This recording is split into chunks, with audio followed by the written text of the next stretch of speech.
Ngayon tayo po ay natitipon dito upang ipagdiwang ang tagumpay ng ating mga atleta mula sa lungsod ng Maynila sa Palarong Pambansa 2024. Ngayong umaga ay matatanggap na nyo ang incentive para sa inyo sa mga manlalarong kumatawan sa National Capital Region, lalong-lalo na dito sa lungsod ng Maynila noong nakaraang Palarong Pambansa 2024 na ginanap sa Cebu.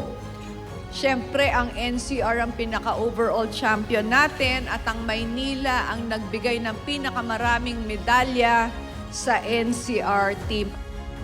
Biro niyo po ang Manila, meron po tayong 37 golds, 22 silver, 25 bronze. Ay pagmamalaki po namin na suportado talaga ng lungsod ng Maynila ang aming mga atleta sa pagbibigay ng mga training and meal allowances, mga uniforme. Pinaprovide din po nila kami ng mga playing venues para makapag-practice. Sa tulong ng ating mabuting Congressman Erwin Cheng ay aayusin na yung San Andres Sports Complex. Kaya sa mga susunod na taon, pwedeng-pwede na kayong doon mag-training. Susubukan po natin yung isang kagustuhan ni Mayor Hani, no, na ang mga atleta ng Maynila, hindi lang ng Maynila kundi ng National Capital Region, ay magkaroon ng isang desente at maginhawang lugar kung saan kayo ay mag-stay during the palaro. Hindi po madaling magpalarong pambansa. Actually, sobrang pinadali po ng DepEd Manila and City of Manila yung trabaho po namin as coach. Kumbaga, ang gusto po nila ay yung bata ay makapag-focus doon sa paglalaro na wala na silang ibang iisipin. Kompleto din po yung mga gamit po namin during palarong pambansa po.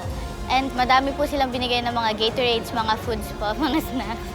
Sa kabila ng mga hamon, napatunayan po namin na sa tulong ninyo, ang ating lungsod ay may kakayahang manguna at magtagumpay sa larangan ng palakasan sa pangunguna na din ng ating mahal na Mayor Hani Lacuna. City of Manila, no, it is a city of opportunity.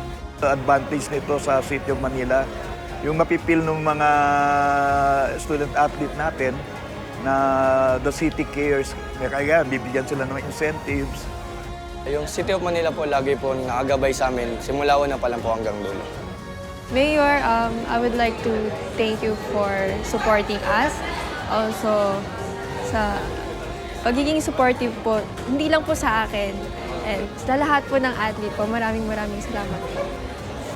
Paghusayin pa ninyo, nandito lang kami sa inyong likod, ang inyong pamahalaan, panglunsod sa pangalan ng ating mahal na Mayor ay laging sumusuporta sa inyo. Mag-ensayo kayo at lalo kayong magsikap, malay nyo, kayo na rin ang mga susunod na makakalahok sa Olympics 2028. So again, congratulations sa inyong lahat. Maraming salamat. Mabuhay ang mga atletang Manileño.